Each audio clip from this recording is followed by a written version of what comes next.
Good morning, everyone. This is Britt Simon. So I'm just going to pull up some data here. So I thought I'd jump online and see if any of you have got any questions.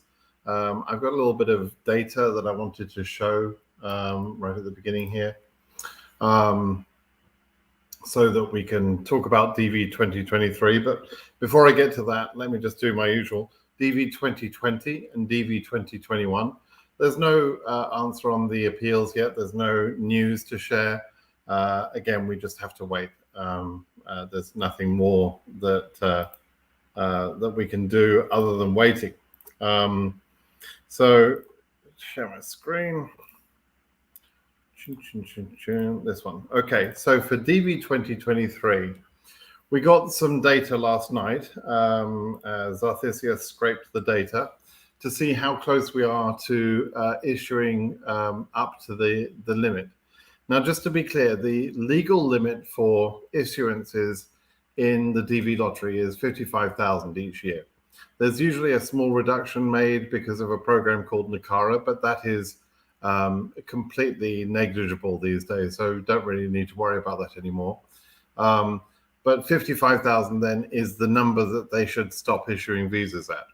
Last year, in DV 2022, there was chaos in the last 2 to 3 months, mainly the last 2 months, and they when I say chaos, it was good intended chaos. It was well intended chaos on the government's behalf. They really gave a genuine effort to issue as many cases as they could. They had a bad start to the year. The first 3 years were almost non-existent in terms of work. And then later in the year, they caught up little by little and accelerated the pace. And then August and September were like record-breaking months, like we'd never seen anything like it. But because of that chaos, it appeared to me at least, because of that chaos, they went over the legally mandated cap. They went to 55,882 visas. By the time the dust had settled and we had the official numbers, that was the number. Now, we were able to see them, essentially putting themselves in that position. We had access to the SEAC data. We could see what was happening. But for whatever reason, the government just kept on issuing visas. And it was quite odd, even down to the last few days when they were clearly already over the limit. They were making really good faith efforts, even the last few days of the lottery in DV 2022, issuing 2NLs to people with just literally 2 or 3 days notice before the interview, just in case they could get a few more in. So it was good in one sense, but it was really bizarre in the other, because if the law is written as 55,000 visas and they hold us to other aspects of the law in most cases, right? How are they able to just ignore the law themselves? Now, I'm glad they did, because 882 people got their visas that wouldn't have got their visas otherwise, right? But it's a weird thing. If you can break the law about one aspect of this lottery program, then, other laws, what do they mean, right? Okay, so that's the context about which I want to sort of talk to you. Because they're going to do the same thing again here now. They're creating the same situation. We don't know what their decision is going to be about this, but we can see the situation they're creating. It's happening earlier this year. That's because they did work in the first 3 months of DV 2023, and they've had a pretty well organized year. And with the exception of some of the embassies that just behaved terribly and ruined the chances for people in some of those countries, with the exceptions of those embassies, most people have enjoyed a pretty good chance this year. In fact, as we know, in Algeria, they actually met the 7% cap. So there is a cap placed that says no single country can go over 7% of the overall issued visas. It's not a quota, it's a cap. The difference between a quota and a cap is one is, sort of the number of visas that you could sort of allocate to a country. And that's not what's happening here. This is a hard and fast cap. This is, you can't exceed the 7% cap. And that 7% cap, by the way, appears in other aspects of immigration law. Anyway, so they've been doing very well this year. Algeria met the cap. They actually had to cancel some interviews in Algeria because they had issued all of the visas they could possibly issue. And that happened a few days ago. So then last night we ran the data, and we could see this coming because we're getting the data almost daily. But we also, I rely on the weekly updates from Zarthisius as the most accurate and the most accurate numbers that we have with the best logic. Frankly, there's some aspects of these numbers where you have to apply a little bit of logic, and I know that Zarthisius is applying that logic in the best way we know how. But his numbers here show that 52,914 visas have been issued through consular processing. There's 483 visas at that point in time, this data was taken last night. 483 visas which were in a special status called administrative processing, which we know to be the visa printing process. So we know that these numbers are basically issued as well, right? So I always add that number, the 483 and the 52,914. I would always add those two columns together, which gives us a 53,300 and so a little bit more than 53,300. Now, we also know there is a little bit of bad data in the SEAC data from some of the embassies where a person has been moved from one embassy to another and then issued, and that person was counted twice, marked as issued in both embassies. Zarthisius has identified about 75 cases like that. So that's why I'm only going to call this number 53,300. So accounting for that, we'll call it 53,300. That's consular processing, okay? In addition to that, there are adjustment of status cases that happen in the USA. People on non-immigrant visas who then win the DV lottery and they adjust status in the USA. When that happens, those cases are not updated to SEAC. So those come from the overall budget, the 55,000, but they're not updated in this data. So we have to add in what we think is the approximate number of cases that would have adjusted status by now. Now, last year, about 1,500 cases adjusted status. I don't think it's going to be that many this year. I think it's probably around about 800 at the moment. Could be 900, could be 700. It's in that range, right?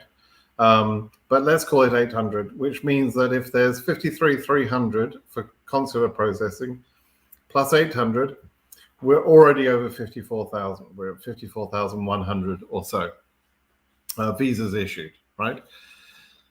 Now, that 1,000 visas will go very quickly this week, less than 1,000 visas. It's likely, because Monday is a bank holiday, it's a holiday in the USA, it's likely we won't see too many visas issued until Tuesday. Then on Tuesday, there will be a number of visas issued. And I think that either on Wednesday, the 55,000 number will be hit, okay? So the question is, what does the government do at that point? Unlike last year, where everything was happening in chaos fashion, the government could pull the plug and take control of the numbers. That's a possibility, right? They've scheduled about 4,800 people for the month of September for interviews. And so largely speaking, they don't need those people at all because they've also got about 4,500 people on 221G. They could clear some of those cases to hit the cap of 55,000, right? They could allow some of the interviews to go ahead, but Tuesday or Wednesday we're going to hit the cap one way or the other, right? And so what are they going to do at that point? Are they going to continue issuing and ignore the 55,000 legally mandated cap? Are they going to exceed it? Are they going to, we've got enough people that they could easily go to 60, 61, 62,000. There are enough people already programmed in that they could go to that sort of number if they clear out some 221Gs and did the whole month of September interviews. Okay, so that would be one extreme. Stopping everything on a dime at 55,000 would be the other extreme, right? So 55,000 here and 60,000, let's say, or 61,000 here. Those are the two sort of extreme views. They're either going to come down hard as 55,000, or they're going to just let it go to as many as needed, right? That have been scheduled for interview. Now, my own personal view, number one, I don't know which they're going to do. That's the first thing I want to say. I don't know. I don't have any particular inside information or anything like that. It does feel to me incredibly cruel if they turn around and start cancelling interviews. And just as cruel is to say to someone who's ending 221G, well, you've been cleared through 221G, but I'm sorry, there are now no visas left for you. Those are cruel statements, right? So I don't want to see any of that happening, but I don't believe they're just going to keep on issuing until 60,000 something. I don't believe that. That seems to be too much of a disregard towards the 55,000 cap. I don't understand how they could do that in all conscience. It seems weird. It also, I don't think they're going to stop at 55,000 on the dot. What I actually think is that they're probably going to stop somewhere in the middle there.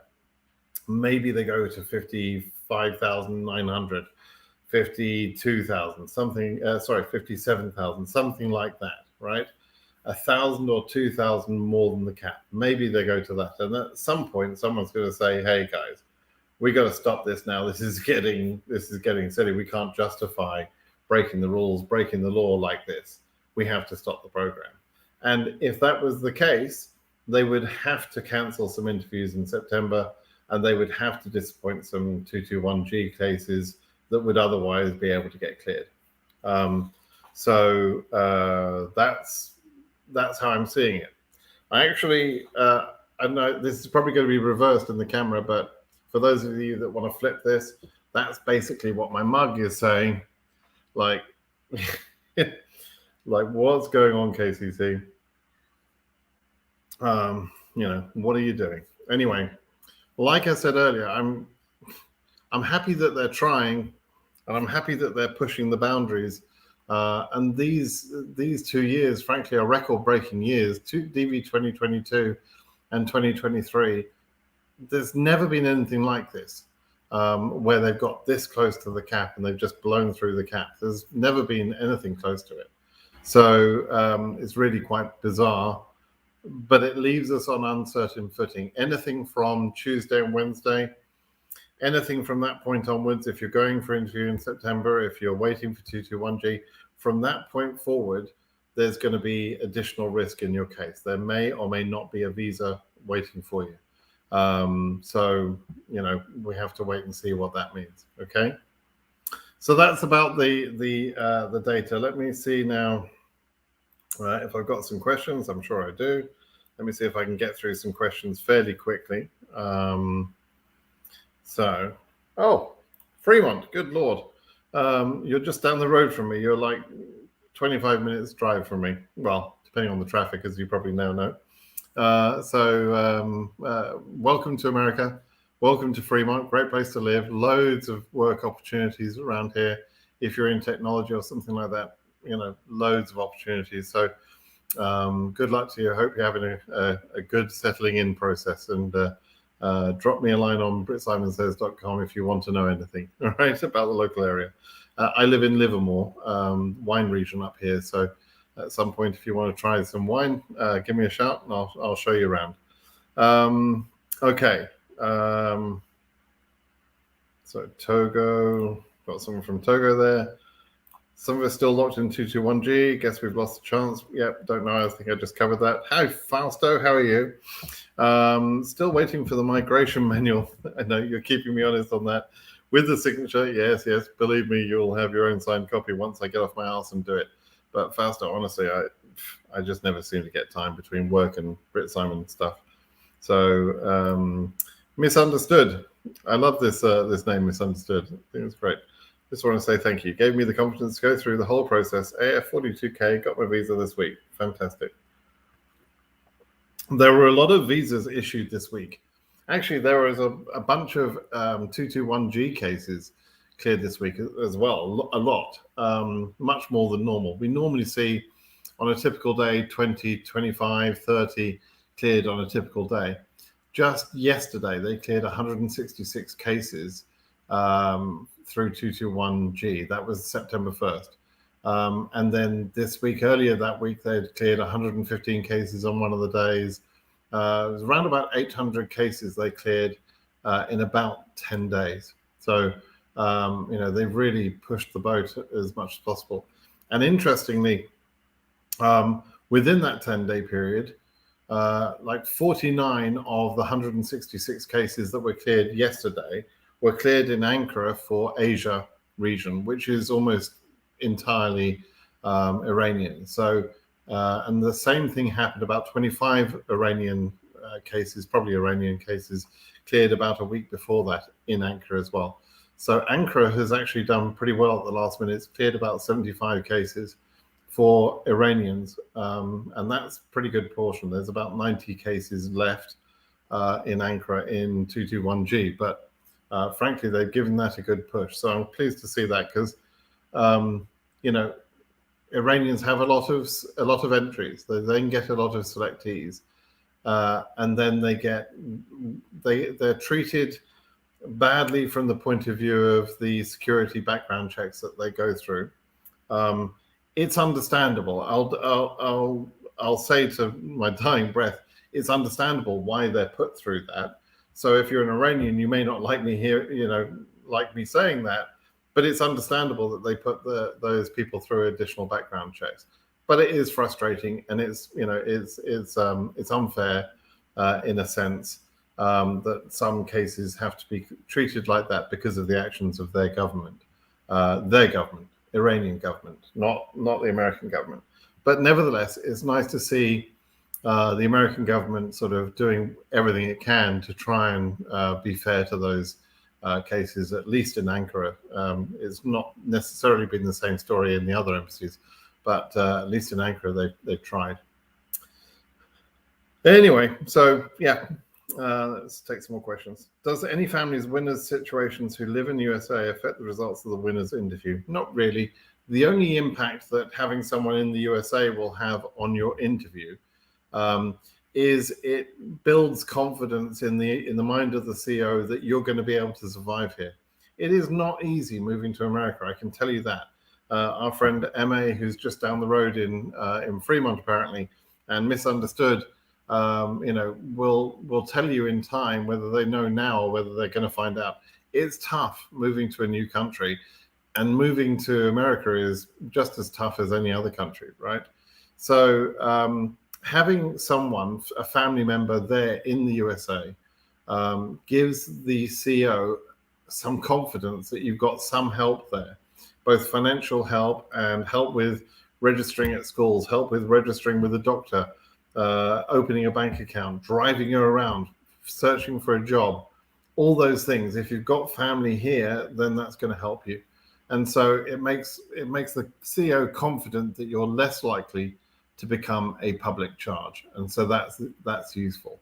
And ideally fill in an I-134 if you've got family over here. But whether you use an I-134 or not, mention the fact that you have family over here, because that can be useful for that reason. Other than that, it doesn't help you. It has no technical help. It doesn't mean you're more qualified than the next person who doesn't have family, because the diversity visa program is not about family sponsorship or job sponsorship or anything like that, right? It's just it just might make it easier in that public charge area. What do we think about 2020? Well, I've already talked about that. There's no decision on the appeal. When will we get visas if the decision is available, for example, tomorrow? Well, I don't know how the process will be restarted for those cases, so I don't want to speculate on that. We just have to, we have to. I know you've been patient, Joe. We just have to remain patient. It's frustrating, I get it, but you just have to remain patient. I hope you've continued to enter the lottery and you'll enter again for DV 2025 as well. Okay. Before January comes with more data, just an informed opinion now. Do you think AS 2024 10,000 is a high case number for an Iranian? No, just as a guess, you can tell instantly it's not. The case numbers in general for Asia in 2024 are higher than they were in DV 2023. So a case number of 10,000 in Asia, which went current in DV 2023, is lower in 2024 than it was in 2023, right? So really, there's no real need to ask me. If you use a little bit of common sense and logic, it's quite easy to tell that if your case number went current in for Iranians in DV 2023, which it did because the cap was at about 14,000, then effectively your number is much more safe in 2024, right? The same number. Now, the problem with Iranians and the problem with any case is which embassy are you assigned to and what background checks will you have before and after the interview. That's really your concern. Your number is not the issue, right? So your concern should be about which embassy you're at and whether they are operating correctly. And are you an Iranian male? Did you do military service? How long is your background screening going to take, either before you can be scheduled or after the interview?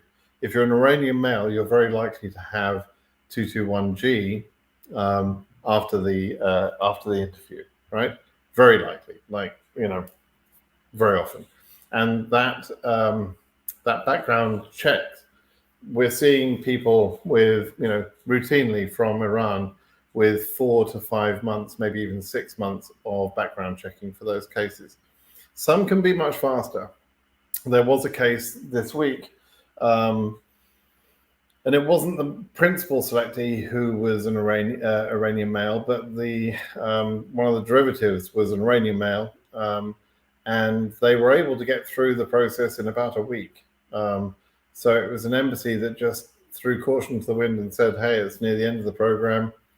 I think they interviewed Monday or Tuesday. By Friday, they had their visas. It was amazing, right? Now, they did get a little bit of help from people in the community, Marek and others.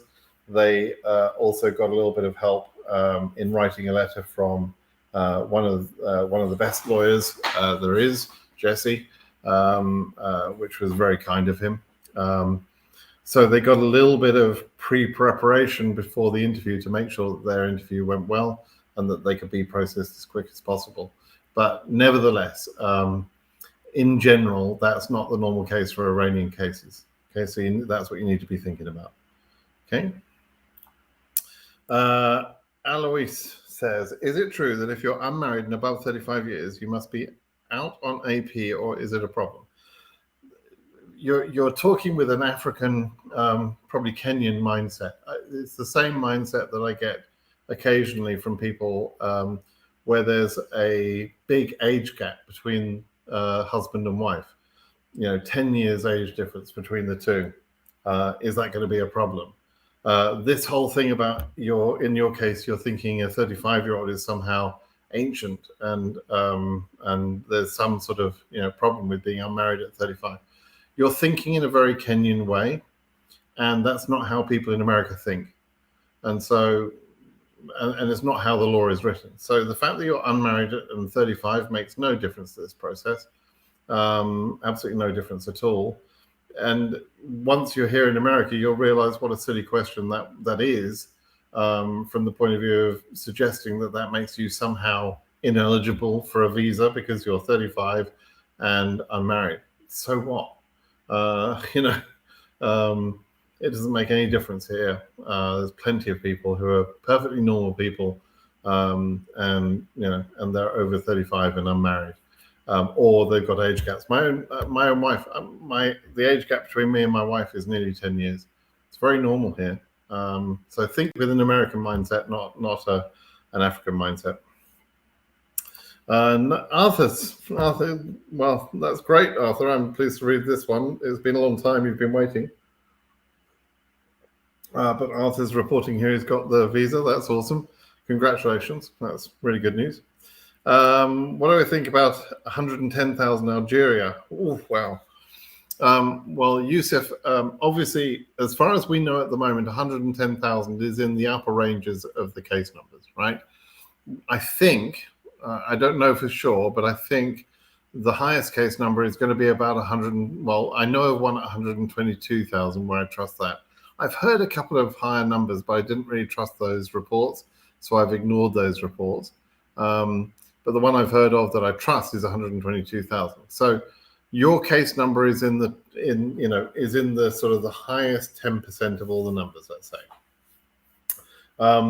Additionally, there are 5,500 people, I think, selected from Algeria again this year. And as you know, there was a cap in place at 45,000 for Algerians. And even with that cap, they ran out of visas for Algerians, right? So you have a few risks. You've got the risk that Africa doesn't go current, right, or doesn't reach your number.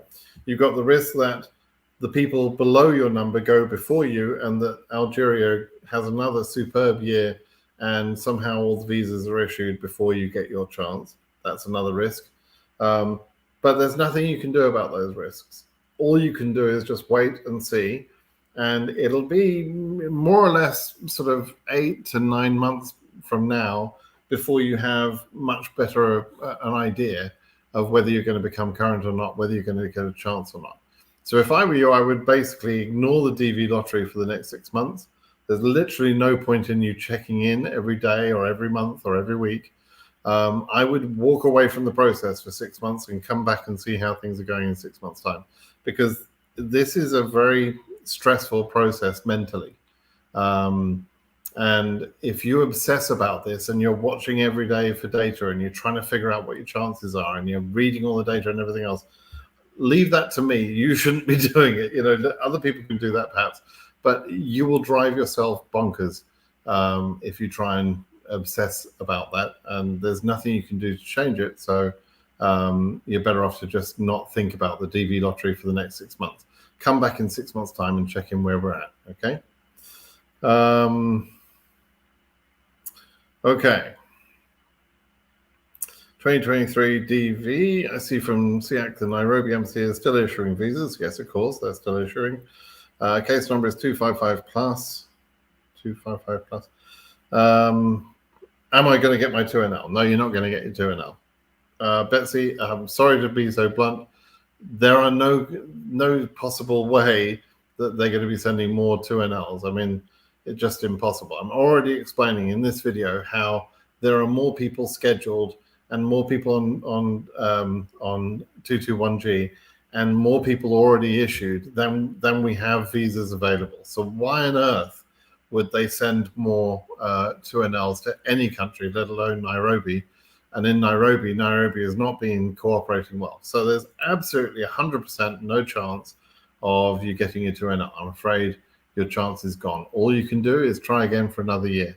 Sorry to be so blunt, but honestly, I prefer to treat people as adults and give them the blunt information rather than dress it up, like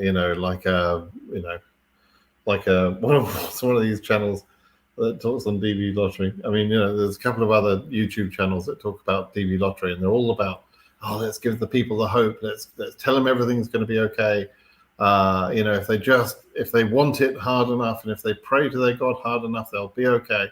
Maybe a miracle can happen. No, none of that is true. Complete bullshit. You may as well just know the truth. The truth is you're not going to get an interview. I'm sorry. Okay, Kingsford. We have had successful interview and our visas have been approved. Good. You're moving to Ohio in the next 2 weeks. Ohio. I'm not going to say anything about Ohio, but there are some places in Ohio worth moving to, I'm sure. I just can't think of any right now, but I'm sure there are. But Kingsford, if you fancy moving to California at some point, or you're just visiting, come look me up. Do you expect AS4000 to go current this visa bulletin? I'm not projecting 2024. The visa bulletin for the first 3 months of the year is kind of nonsense anyway. It doesn't really have the data yet. to support the numbers that they make current, etc. So, don't get too excited about the visa bulletin for October, November, December interviews. Doesn't make a lot of sense. I think November interview visa bulletin, September same as August, because no one go to an L24 winner. Yeah, I know what you're saying, but basically it's going to be the same numbers as October is what you're saying. I don't know. Not quite sure what you're saying, really. Is it too early to change from Nairobi AF60K? I assume you're a 2024 case. You don't have to change this at this point. I'll tell you the timing. The timing is really important. And the unfortunately, the bullshit that was passed around by Curtis and others about trying to make people afraid to unlock their DS260. Unfortunately, that bullshit has caused some damage. It's created this idea in some people that they shouldn't unlock their DS260 for fear of going to the back of some mythical line that doesn't exist, that I can prove doesn't exist, that I have proven it doesn't exist. But nevertheless, these people that don't know what they're talking about say these things, right? So the importance of what I'm saying to you is this. If you wait, if you try to, if you email KCC and say, I'd like to change my embassy, they will decline your request, almost always. What you have to do is you have to change your home address to another country. And that essentially means that I don't want you to lie in the process. So you essentially have to move to another country. And then you have to unlock your DS260 and update your address, right? Now, you mustn't do that too late, because if you wait and follow Curtis's dopey advice and don't unlock, you'll get into a position where your case becomes current, your DS260 will have been processed, and as soon as you become current, you then enter what is called a queue of people in AV status. And the moment you get into that queue, KCC will no longer unlock your DS260. So you can't update your address, and updating your address is the most reliable way we know of getting assigned to a different embassy. So number one, don't listen to bullshit by people that don't know what they're talking about, and ignore the stupid rumors about DS260. Number two, in your particular case, DJ Fita, you need to be looking at the visa bulletin to make sure your number doesn't go current before you move, right? And also observe what Nairobi embassy is doing. So we're going to have data in January, and we'll see what Nairobi has done for the first 3 months of the year. And because your number is high enough, I know your case number isn't going to be current in January. So for you, it's perfectly safe to wait until then. But you're going to have to figure out how you're going to move to another country if you want to move your embassy choice to another country, right? So if I were you, I would then start thinking about where can you move? Do you have family in some nearby country? Can you go and get a job somewhere else? Can you be there for a few months? Because you have to be residing there. In Africa, in that region of Africa at the moment, the embassies are generally reluctant to accept cases from people that don't live in their area. So, like I say, for a lot of reasons, your best play is don't change now necessarily, because Nairobi embassy might pull a miracle. They might already be scheduling loads of cases. We don't know. But you'll know better in January, and at that point you'll decide. And you won't be current by that point, which means you will be able to unlock your DS260. And don't, for goodness sake, be afraid to unlock your DS260 to achieve what I'm suggesting you need to do. Okay? So that's the best advice I can give you. It's the best advice you can get, frankly. Okay, Faith, 2023, A1800. Just traveled to the USA after getting my green card. I'm planning on going back home to finish my studies next week, but the physical green card has not arrived. Can we use the I-551? Yeah, the I-551 for others is the visa that is stamped into your passport is called the I-551. And if you open up your passport, Faith, you'll notice that it says on there, it says upon endorsement, serves as, I can't remember the phrase now, but it's saying that this is your proof of being an LPR, a lawful permanent resident, upon an endorsement, which is what happened when you came into the country. Your visa is endorsed. So from that point, for a 12-month period, your temporary visa, the one-time use visa, the I-551, can be your proof that you are an LPR, right? So even if you don't have the plastic green card with you yet because it's not been delivered and it hasn't been sent to you or whatever, you can use that. So you can leave the country, go finish your studies, and come back. About the absence period from the USA, you didn't ask, but I'll give you this information. It is permissible to be out of the country for up to 12 months at a time without asking for prior permission, right? And that is 12 months period of absence, right? Not the day you originally entered and then you go after a few weeks. I mean the day you leave to the day you come back. That's the period of absence. That has to be 12 months or less, unless you got prior permission to be away through what's called an I-131, which is a re-entry permit. The re-entry permit is for people to get permission to be out from 1 to 24 months, right? Without that re-entry permit, you can be out of the country for up to 12 months. But there is a technical difference between re-entries of 6 months or less and re-entries of 6 months to 12 months. There's a technical difference. And so lawyers will tell you the safest thing is to not be out of the country for more than 6 months at a time. You can be out for longer, up to 12 months. Occasionally. You don't want to do that every time. But if your studies are going to take, let's say, another year, you need to plan to come back and visit the USA again to keep your absence certainly less than 12 months and preferably less than 6 months. Okay? I'd like to meet you too, Kingsford. You've always seemed like a very smart gentleman, frankly. But yes, I'd love to take a picture with you too. That would be awesome. Okay, DV25 period. We don't have the published dates yet, but it's going to be probably the first week of October. It'll open up. I haven't looked at the dates yet. Actually, I'm going to be away that first week, so I'm hoping it'll be.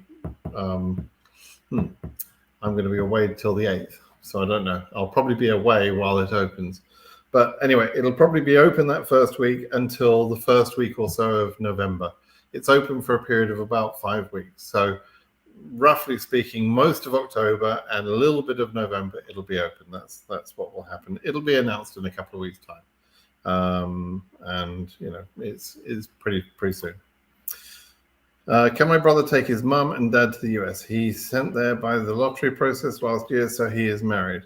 A lottery winner in the process doesn't get the right to take their parents. When you've lived in America for 5 years, you can apply for citizenship, and a citizen can sponsor their parents and very quickly get their parents a green card. So after he's been here 5 years, then he can probably do that. If he simply wants to bring them for a visit, he can do that, they can do that, but he doesn't have any particular rights to invite them or, you know, give them a special visa or anything like that. So they can apply for a visa to visit him, but whether they will achieve that visa or not is up to them. It's nothing to do with his scenario. Okay. My wife has changed her surname to mine, and all necessary documentation has been changed, I guess. However, her passport bears her maiden name. Do we have to get a new passport for her? I would if I were you. You actually don't. Funnily enough, my own wife hadn't changed her passport when we went through our process, but we had to change. We had to do some paperwork to show that she had taken my name during marriage. So you're going through the same sort of thing. Because she was from Spain, and in Spain they didn't really have much of a procedure to change the passport names like that.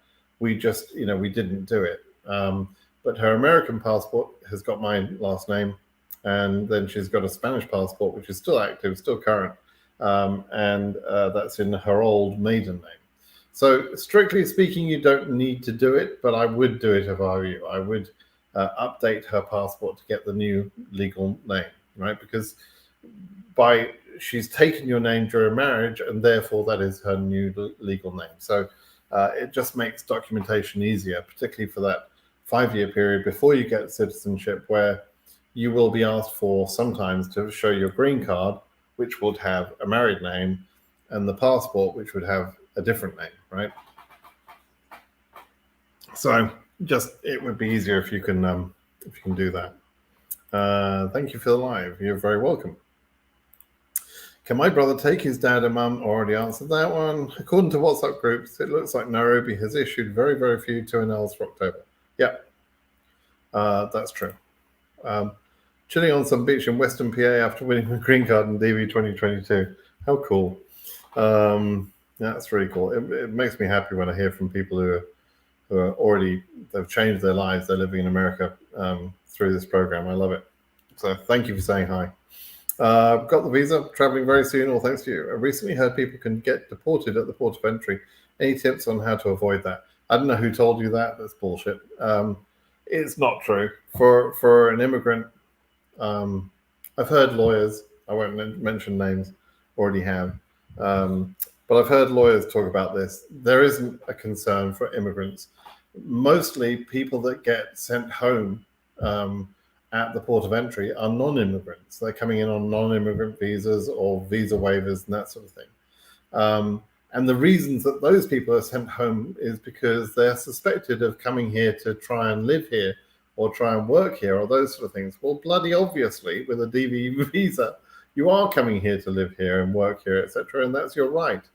So the reasons to get, sent home from the port of entry don't really make sense in an immigrant visa process like DV lottery.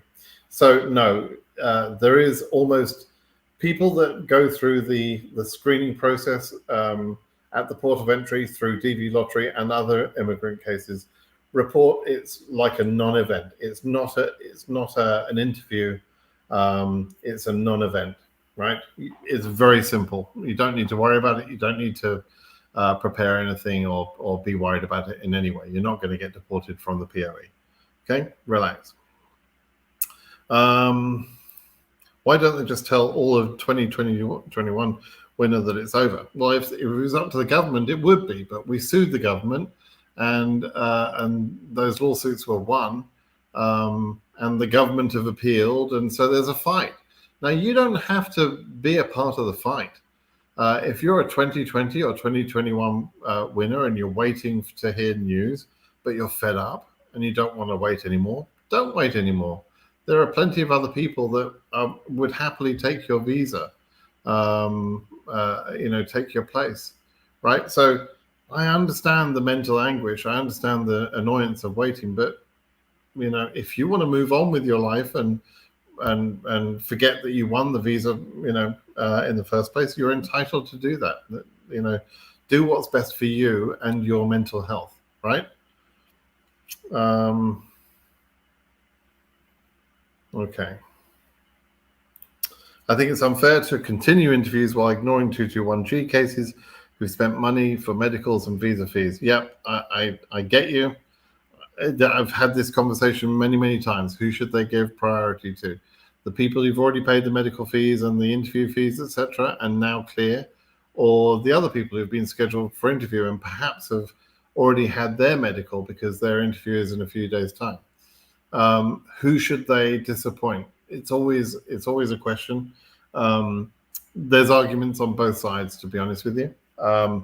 And from the government's point of view, they are simply throwing numbers at the wall. They don't think of these as individual people. They don't think of these as this case is more deserving than that case. They're simply trying to get the first 55,000 visas that they can issue. That's it. They're not interested in what you think or what I think in terms of who is more deserving or what would be the more fair process. They're just trying to get the job done. It's a dispassionate process, really. Hi, Simon. I think I can. I think that there is a chance for more interviews with the Nairobi embassy? No, you can't think that. That really is. That's just continuing your pain. There is no more interviews going to be sent for Nairobi or any other embassy, as I covered a few minutes ago. Okay. Baka, my sister is 2023, 19K region. Case has been current, but no interview. Is there a possibility to get an interview letter? No, none at all. For the same reasons I explained a few moments ago. No more interviews will be sent. AF28K, interviewed August in Nairobi. They put me on AP221G, and 3 days later they requested DS5535. Is there a chance for the DS5535 to be cleared before the deadline? There's a chance. I can't guarantee it will happen. I can't guarantee it won't happen. There's a chance, of course. I don't know how to estimate that chance with the time that's left. Good luck is all I can say. Okay. Could you answer my question about foreign state chargeability? The difference between country of birth. There was an error in the previous post filing first NL, but I don't know. So now I've lost the plot because you started to make no sense. Have you? Here we go. There's another repeated question, but you haven't made that any clear. Sorry, I've missed your question about the foreign state chargeability, so I don't know what the question is. So let me just give you some general rules. I had a question from a person this morning that was born in Iran, lives in Spain, has nationality in Spain, and asked and was actually contacted by the embassy, which was very nice of the embassy to do that. To say, and the embassy was saying they had noticed that this guy's details didn't appear to be right and that he was probably going to get disqualified at the interview. And I was able to say 100% certain after asking 2 questions that yes, he is going to be disqualified in the interview. And the 2 questions I asked were this: the only 2 possible variances about where your country of chargeability should be. So first point, your country of chargeability is almost always your country of birth. It's not to do with your nationality. It's not to do with where you live. It's not to do with, you prefer the sunrise in this place. It's nothing to do with that. It's to do with where you were born. And you're only born one time, for most humans at least. It's very difficult to be born twice. So you've got one birth certificate, you've had one birth event in your life, and you were born in one place, right? It's very simple. Where were you born? For most people, that's the end of the conversation. That's going to be your country of chargeability. There are 2 exceptions to that, and I'll give you the 2 exceptions. One is where you're married to a person from another country, okay? Now that actually is how I was able to enter the DB lottery. My wife was born in Spain. I was born in the UK. The UK is not eligible to enter the lottery. And so I was only able to enter the lottery because of my wife's country of birth, right?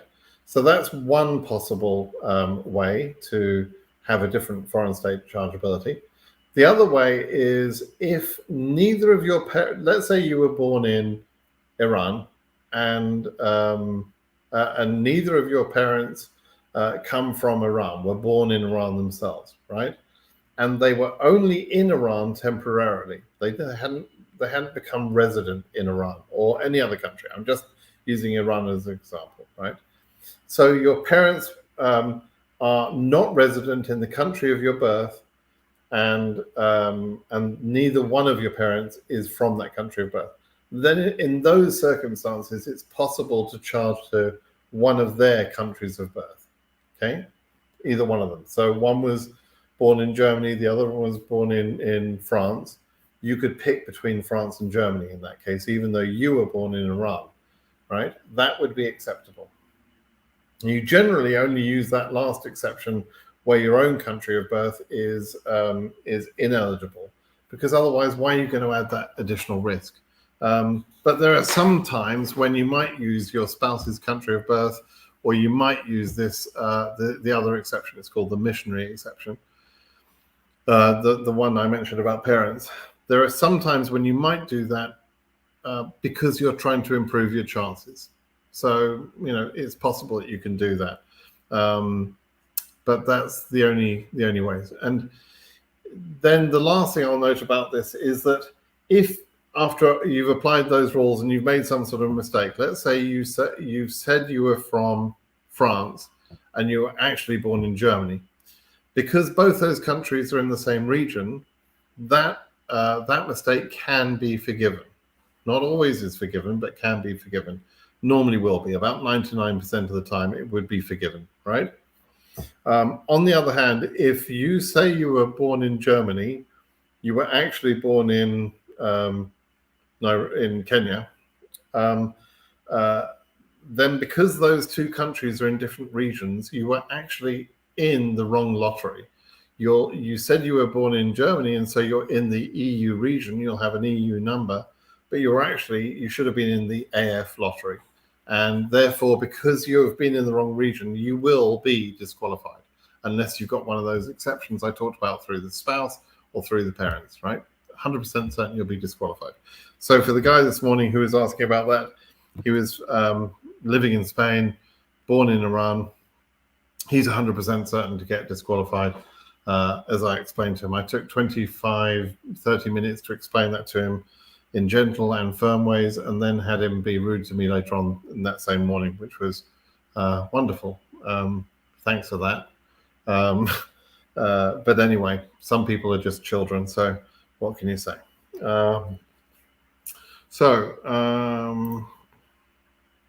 23, do I have a chance to get 2NL? No more 2NL, so 23, none. Nairobi, we've talked about that one. Passed to issued Monday after 5 months and 17 days on 221G. Wow, that's a long wait, right? Congratulations, that's awesome. It's been a good week, as I said, for 221G clearances. Okay. Simo Bernard TV. I'm doing an AOS and I got my interview on the 15th of September. Do you think there'll be a visa available by that time? What's your advice? Well, I wish you'd booked your appointment earlier. If there was any way that you could move your appointment earlier, it would be better. I honestly don't know what's going to happen. I don't know whether they will have hit the cap by that point. And when they hit the cap, there's various things they could do. They could just continue processing as if nothing had happened. They could say, okay, we'll see out the consular processing interviews that are arranged for September. We'll do those. But we're not going to issue any more 221Gs, and we're not going to issue any more adjustment to status. They could do something like that. I mean, there's various ways that this could happen. So asking me to guess what's going to happen, I'm sorry, I can't be sure about what's going to happen. I can't even really give you a good guess. I think you're in trouble. I think you're at risk, but who knows? It might work out for you. Okay. So, all right. What are the chances of winning the DV from Denmark? I haven't done the numbers on Europe, but for a while. But it's probably something like 1 in every 100 years. It sounds ridiculous when you say it like that. I could say 1% chance. I could say 1 in 100, but really it's 1 in 100 years. That's the way I like to say it, because it underlines the point that this is a hard thing to be selected for. It's not a plan. You don't plan to win the lottery. You just hope to win the lottery, but it's a lottery, right? So this year in DV 2024, you can do these numbers. This is globally. The chances vary by region, but globally there were 22 million entries and 143,000 people were selected, including derivatives. So that means there's about 75,000 people. So 75,000 entries out of 22 million were selected, right? And out of those 75,000 entries that were selected, roughly half of them won't get a chance, right? So because there are 143,000 people selected, right? and that's a bananas number. There's only 55,000 visas, right? So yeah, your chances are not good of selection, but you try anyway, and it works for some people, right? Worked for me. I'm a citizen now, so worked for me. Okay, Anchor Embassy, EU 21,000. Haven't received 2NL. I guess I lost a chance. Do you think I can transfer my case now to another embassy, or I'm late for transferring? Too late to transfer. There's not going to be any 2NL sent to any embassy. It's not just Ankara, it's any embassy. Okay. Did you use the Zimbabwean embassy for misunderstood? She'll answer probably. 28K. Yeah, talked about that one. Any tip for DV lottery when you arrive? We talked about this, Arthur. Yeah, you're fine. Relax. Answered that one. Friday. I'm watching from Boston. Got my visa on the last day of the fiscal year last year after being in AP for months. Oh man, that was what a emotional roller coaster that must have been for I. Anyway, so congratulations, welcome. You must have been freezing your ass off in Boston over the winter, right? But anyway, good luck for everything you do in the States. Okay. Maybe one day your kid will be the president of the USA. Who knows, right? Okay.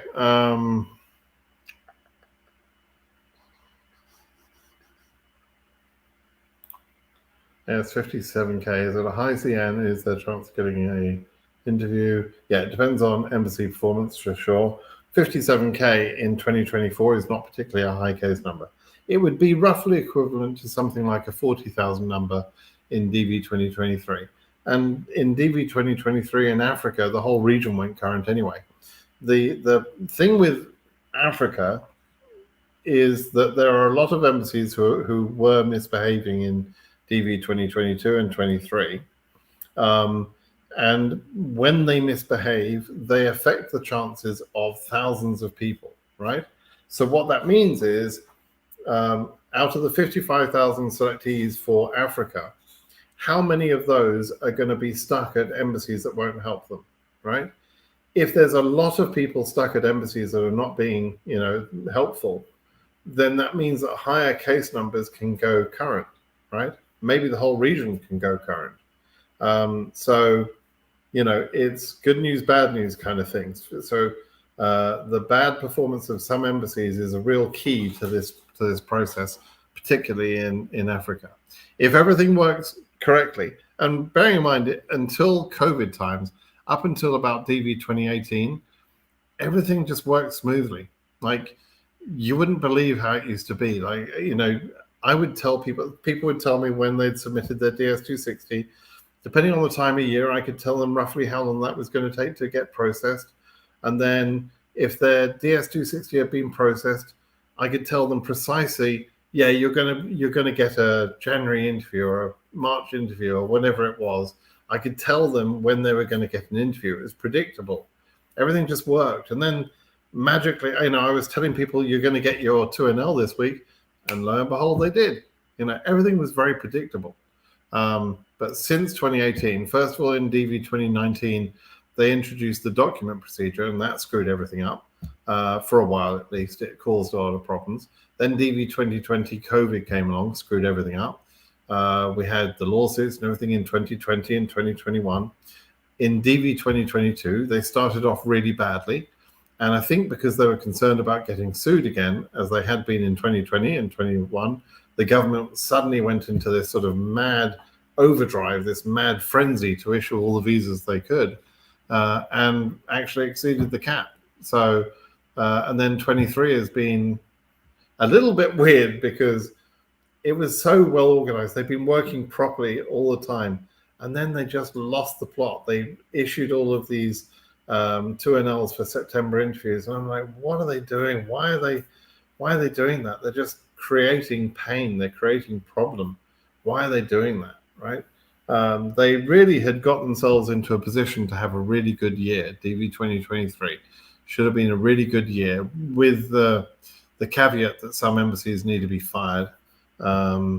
So, but and then they've thrown all this uncertainty into it.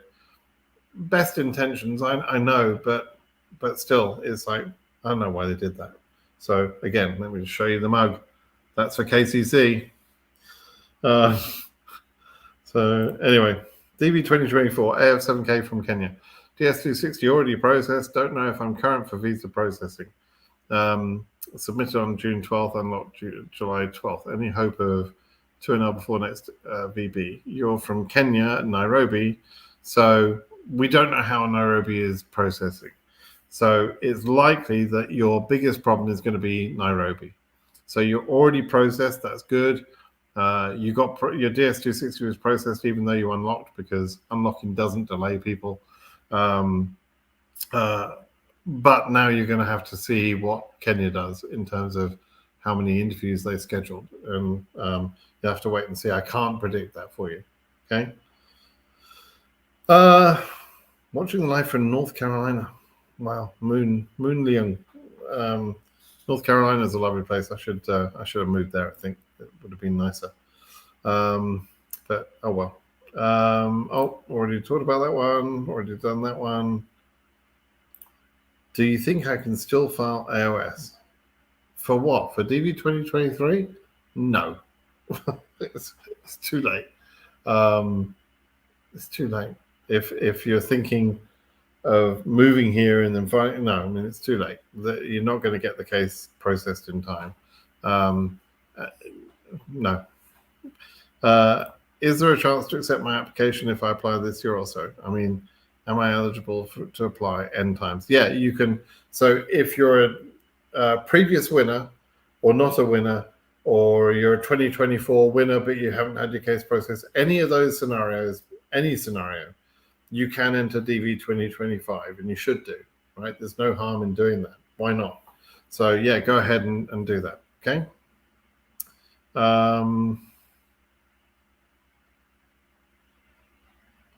Please keep the chat respectful. I didn't see any disrespectful stuff. Probably the most disrespectful stuff is probably me, but here we go. I'm a DV 2024 winner, case number AF 985. Yeah, so just under 10,000. Accra, Ghana, when can I get D at 2NL? Again, Accra is one of those embassies that we have to watch and be careful about, because they started off the year doing 25 and 30 interviews per month. And at that pace, they would do, let's say they did 30 every month for 12 months, 360 interviews. In Accra, where the derivative rate is quite low, that would be only 450 people. It's nothing like enough people, right? And so we need to see a better performance than that. And depending on how they're performing and when your DS260 is processed, you'll get your interview. But I don't know how to predict that, because I don't know what Accra are going to be doing. Just towards the end of the year, they kicked up the pace a little bit. They did 60 in 1 month, but it's still not good enough. So I'm hoping they'll do better in DV 2024. Okay, a couple more quick questions then.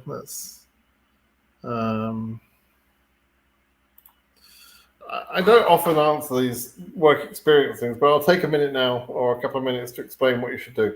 I'm obtaining a certificate which proves that my work experience duration. I have not included in the DS260.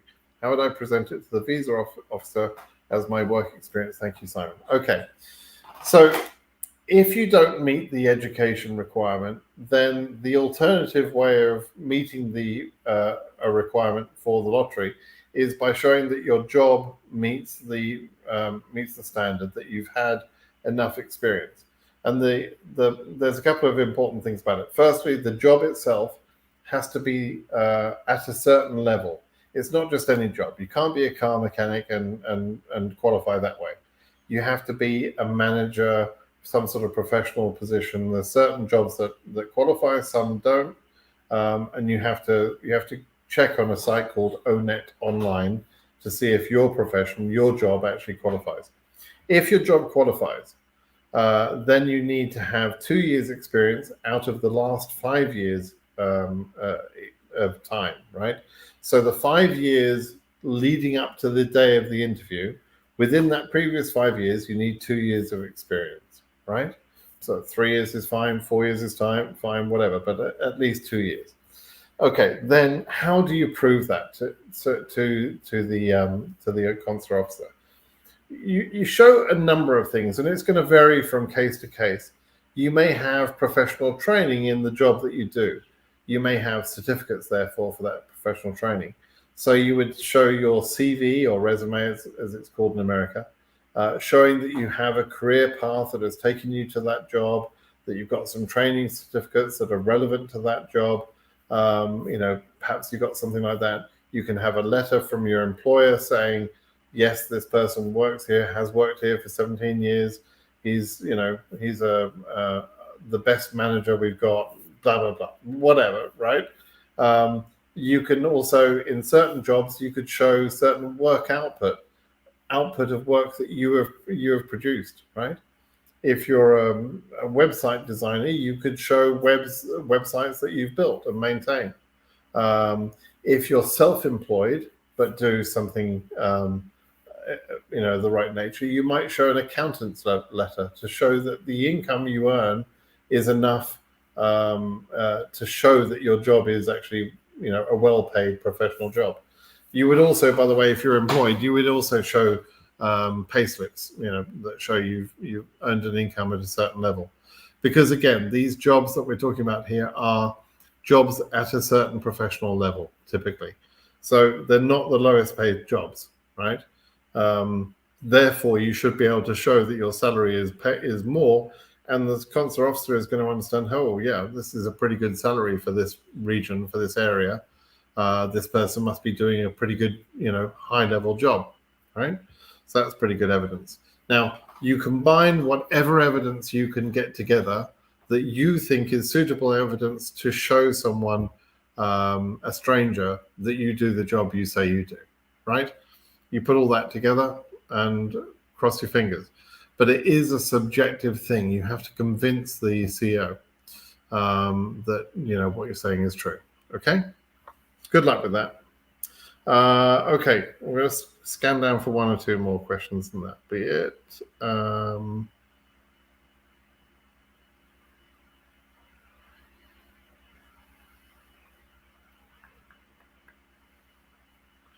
Is 31K a big number in Morocco? No. I've done that one. I'm worried about a piece I just read concerning a reduction in the number of selectees from certain countries such as Ghana. Ignore whatever you've read, it's probably bullshit. What do you expect for the next VB? I expect there to be a VB. That's about all I expect. Let's see, any update on 21? No. Oh yeah, here's another good question. Do we need to provide a high school certificate if I completed the bachelor's in the USA? I would say yes, do that, like show your high school education. The reason is the point of qualification for DV, you're going to find this a bit bizarre, a bit weird, but trust me, this is actually the way it works, right? The point of qualification for education is the point at which you're able to enter a university in the USA. It's called college in the USA, as you know. Now, you normally in other countries, you would have to have a certain education level in order to get to university. The same thing is true in the USA. But there is also in the USA, there's a thing called the GED, which is an exam you can sit to prove that you can get into university. So you may not have had the high school formal secondary education that you needed to get into university, but you were allowed to get into university anyway. So the fact that you've got into an American college is not necessarily proof that you have the secondary education that you needed to get into that college. Does that make sense? And therefore, a consular officer could refuse you if you haven't made that connection. Bottom line, take your high school results. as well as your bachelor's degree from the US college, right? Don't just rely on that. Now, some CEOs will just look at your bachelor's and they'll say, yeah, that's all I need to know.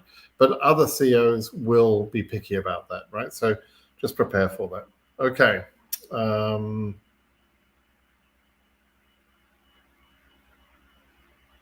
Okay. One last happier message, I think. Thank you very much for the work you do. Family got the visa approved and printed on the passport. Thanks for all the advice you gave. We're moving to Maryland. Maryland's a good place to be. It's a very affluent area, plenty of work there. So good luck. Good luck to you. Okay, we'll call that a day. Thanks everyone for joining me today. Hope that was interesting and useful for some of you. If I didn't get to your question, please go to britsimonsays.com. Ask me the question there. That's the best place. I answer every single question I get there. Okay. So, and if you're not already subscribed to this channel, the YouTube channel, please do subscribe. It helps me in terms of the overall coverage of my channel, and also give me a thumbs up, like on the video. That also helps me get my my videos out there. There are some complete nutcases trying to do videos and information on DV lottery, and some of them just talk complete nonsense. So please, for the good of the community in general, let's get good information out there. And you can help doing that by liking my videos and subscribing to my channel. So go do that now. All right, everybody. Thanks a lot. Bye bye.